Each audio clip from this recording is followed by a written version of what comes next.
Hello guys, and welcome back to Serenity Shed and a source of imagination on this windy night. A very dark and windy night. Hopefully it's quiet. I can hear somebody around, but I think it's going to be quiet while I'm recording. Fingers crossed. Anyway, I've brought you here tonight. There's my little, if you can see my little dish, and I've put a piece of glass under that so I can put my candle on it, which is really nice. Anyway, I'm here today to talk to you about this little thing here, if you can see it. Let's have a look. Ooh, right, let's have a look. It's called a HaG stone. As you can see, it has a hole all the way through. Can you see that? Yeah, through the light there. Yeah. Lovely, yeah. So this lovely little stone, and I really like this one actually. And it found me on my first visit to looking for sea glass. I actually found this stone. So I'm going to put onto a main light now, which is, that one's a little bit bright, so just bear with me. There, that's a nice colour there. Right, so we're going to talk about HaG stones, but I will say to you, I was going to use my little mic here, which I've purchased, this little one. I have a bigger mic for ASMR, but I was going to use this, but it's got a red light on it, so I'm assuming it's, I've tried it and it's not working, so I'm assuming it needs charging, which I'm doing now. But whilst that's doing that, I'm going to still go ahead and talk to you today about HaG stones. And right, so why are HaG stones so important? Well, in a magical sense, that is.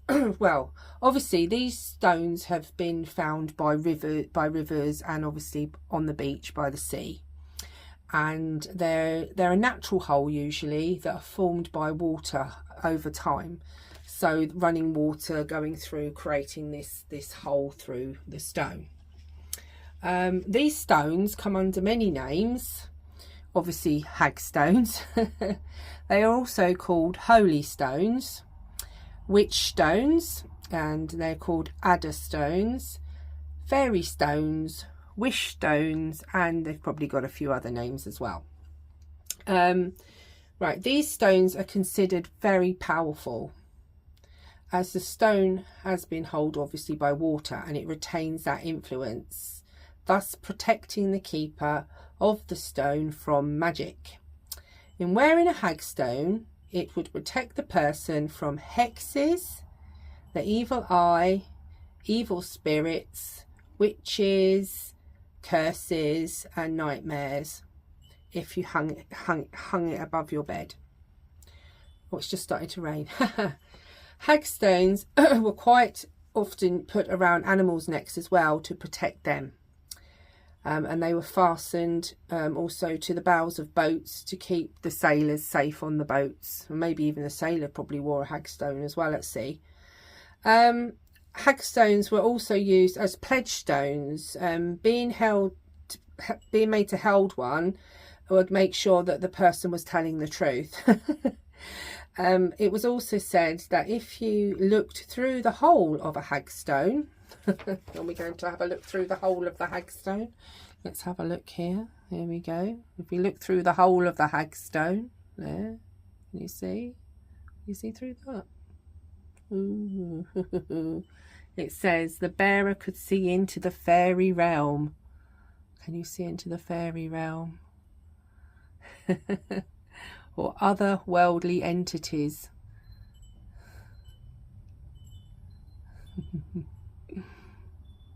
Anyway, there we go. Well, that's my HaG stone anyway. I hope you find yours. Anyway, HaG stones were also in the past used to help cure medical disorders.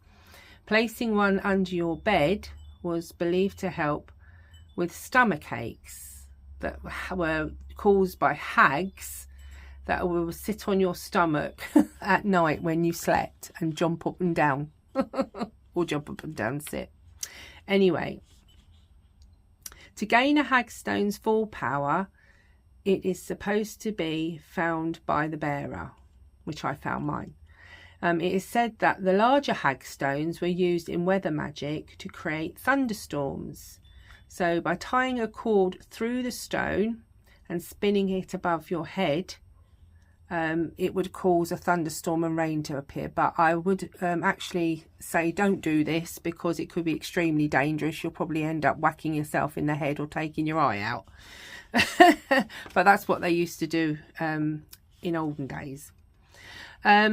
Also, for wishes, if the stone is held in the left hand and rubbed by the thumb whilst the keeper of the stone focuses on what they wish for, you get a desired outcome. So basically you would hold it in your left hand here, like so. Get my hand in, and you'd rub it and think of what you want. I want to win the lottery. That'd be funny if I did, wouldn't it? Right, okay. I think we all want to win the lottery. Anyway. Right, so I will try that one. People also put, obviously, HaG stones around their neck to protect them. They put them above doors and above windowsills, and also you'd hang one with a red ribbon above your bed to obviously protect you from nightmares, and obviously under the bed for hags.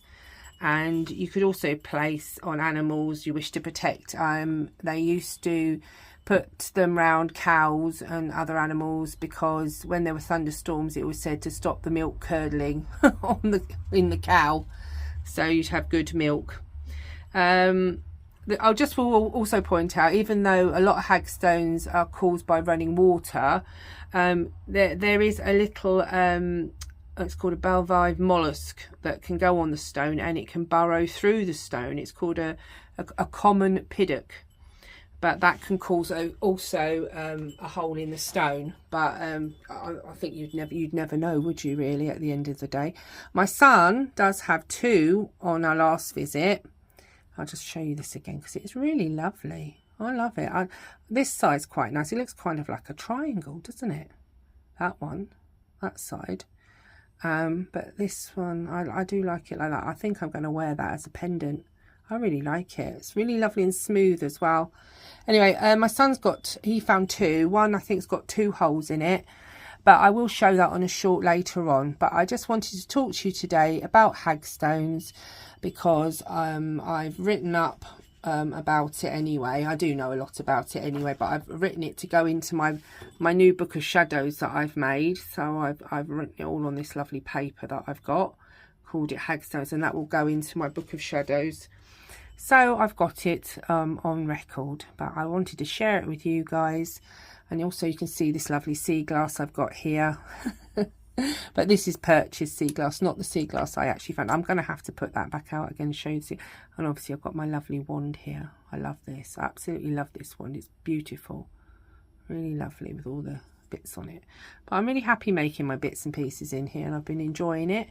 And I've also enjoyed that people have joined my channel as well. And thank you for joining, and I hope you stay. And thank you for everybody watching and liking my videos. It does mean a lot, really does, because it takes a while to set everything up, and I do it in my spare time as a hobby. My son's got me into it, so it's his fault. But anyway, thank you very much, guys, for watching. Please like, it really does help, and I'll see you again soon. Bye.